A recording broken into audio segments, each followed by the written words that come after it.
Lesson 7.2 is going to be about graphing polynomial functions. Now, whenever we graph them, we want to know a couple things first. So, if we are looking at graphing this function, negative x cubed, or should I say f of x, is negative x cubed minus 4x squared plus 5. Well, first thing we want to know is the degree. This will tell us a lot about our function. Now we can see that the highest polynomial, or the highest power of x is 3. Then the leading coefficient, or LC, the one that's in front of it here, is negative 1. All right, so that helps us with a lot of stuff. Now that we know that it's degree of 3, well, 3 is odd, so that tells us a lot. 3 means it's a cubic function, so we know that it'll kind of give this curved look here, or it might start at the bottom and give this curved look here. We're not really sure, but we know that it's cubic. But we know that the leading coefficient is negative 1. And from our properties of functions before, given the degree and the leading coefficient, if it's negative, that means we know that as as x approaches negative infinity, then f of x will approach positive infinity. So it's going to start from the top, coming downward, and then in the end, it should end as x approaches positive infinity, f of x will approach negative infinity. So it should end up looking like this. As well, we can make a note here that at most there are 3, oops, that's a 3, zeros. So we know a fair amount about this function already. Now, if we want, we can also plug in or find the y-intercept. Remember, y-intercept is just when x is 0. So all we could do is just call this 0 and call this 0. So our y-intercept is 5. So that was actually pretty nice and easy, pretty quick to find that, that y-intercept. Before we can graph it, though, now we're going to need to make a table. Now, normally I would show you on a calculator on screen, but my free trial is up, actually, so I don't have the software for that. So what you're going to have to do is, on your graphing calculator, plug in this equation into your y equals and find the table. I'm just going to go through and plot out the points that I got on my calculator on screen here. When my x was negative 4, my y was 5. My x was negative 3, and I had negative 4, negative 2, negative 3, and so on. I'm just going to go through a bunch of these.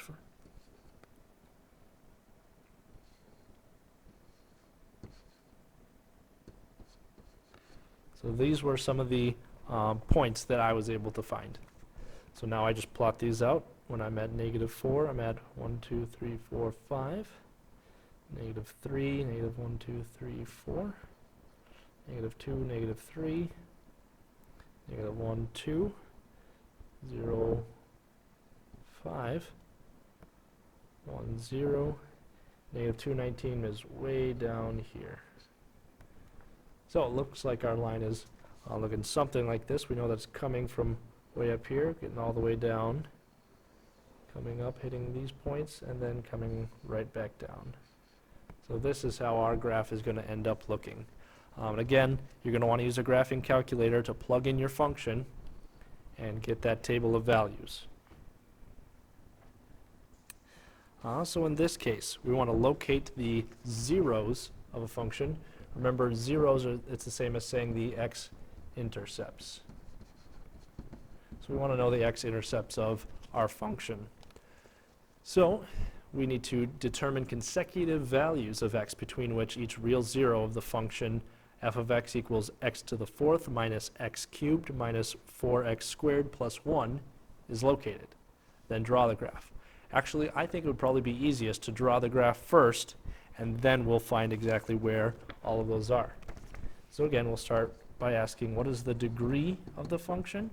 Well, our biggest value, or our biggest power, is 4, which tells us a lot. It tells us it is even, and it's quartic, 4, So it's going to look something like this or something like this. We're not 100% sure yet, but we know that the leading coefficient, so the one out in front, is 1. It's just x to the 4th power. Since it is positive, we know that it's going to be this version. It's going to start as f of x approaches, or as x approaches negative infinity, f of x will approach positive infinity, and as f of x approaches positive infinity, f of x will approach positive infinity. So it'll go up at the ends of both. So we know it's going to look something like this. Now again, we just have to make our xy table. Again, you should use your graphing calculator to plug in this function and find a table. I will just give you the points that I found. So when I had -2, -1, 0, 1, 2, and 3 as some of my points. Then I had 9, -1, 1, -3, -7, and 19. So it looks like we're not going to be able to fit everything on the graph here. Already, -2, 9 is something like that, way up there. -1, -1, 0, 1, 1, -3, 2, -7, 1, 2, 3, 4, 5, 6, 7, and 3, 19 is way up there. Looks something like that. So, looks like it'll look something like this. So this is how our graph is going to look, something like, and we need to find the zeros, or at least find consecutive values of x that they're going to be in between. So it looks like it's going to happen here, here, here, and here. So we'd say that our zeros, the x values that they're in between, it looks like it's in between -2 and -1. That would be this one here. Between -1 and 0. Between 0 and 1. And between 2 and 3.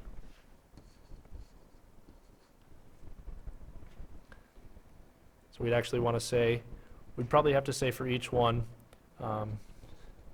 zeros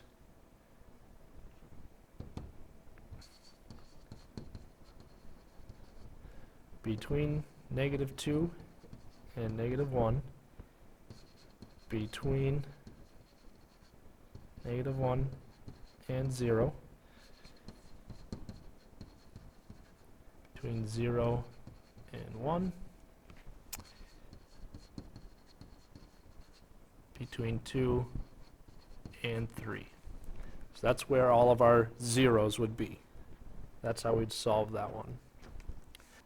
All right, in this case, we're looking for maximum and minimum points. More importantly, we're looking for what are known as relative maximum and relative minimum. Now, what that means is you don't have to be the highest point in the whole graph. You just have to be the highest point in your area to be your relative maximum.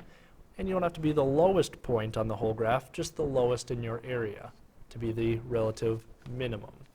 That's how those work out. So to find these relative max and relative min, we need to graph the function. So we'll look at what is the degree of the function. Well, it's f of x equals x cubed minus 4x squared plus 5. So our highest degree is 3. It's cubed there, which means we know that it's an odd function. And it's either going to look like this, or it's going to look something like this. The way to determine which one it is, we have to look at the leading coefficient, which is positive 1. Since we know it's positive, then we know that it's going to start going down and end up going up. So it's not going to be this one. Start going down, end up going up. So we know how it's going to look, at least somewhat. Now we need to find how the actual graph is going to look, so we make our XY chart. Again, you should be plugging these values into your calculator on your own, or should plug in this function and then finding a table on your own. Here are the values that I found. If we're looking just at our x values over here,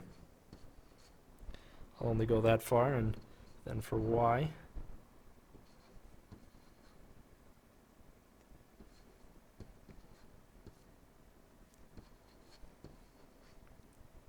there we are. Give us a little more room.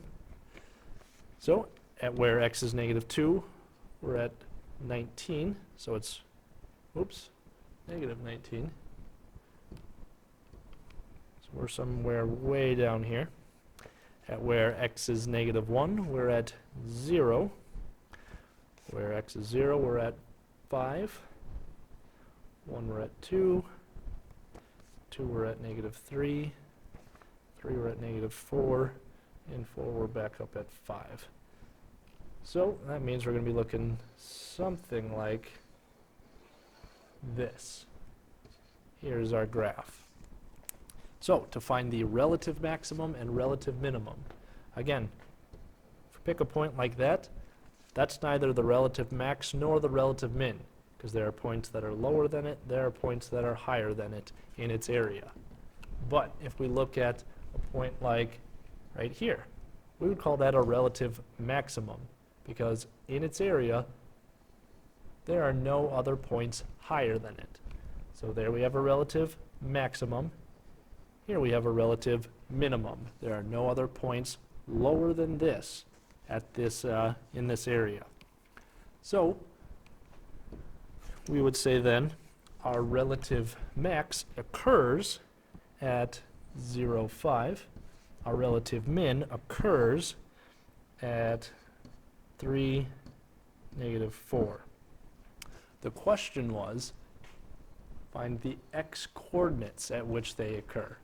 So you would say then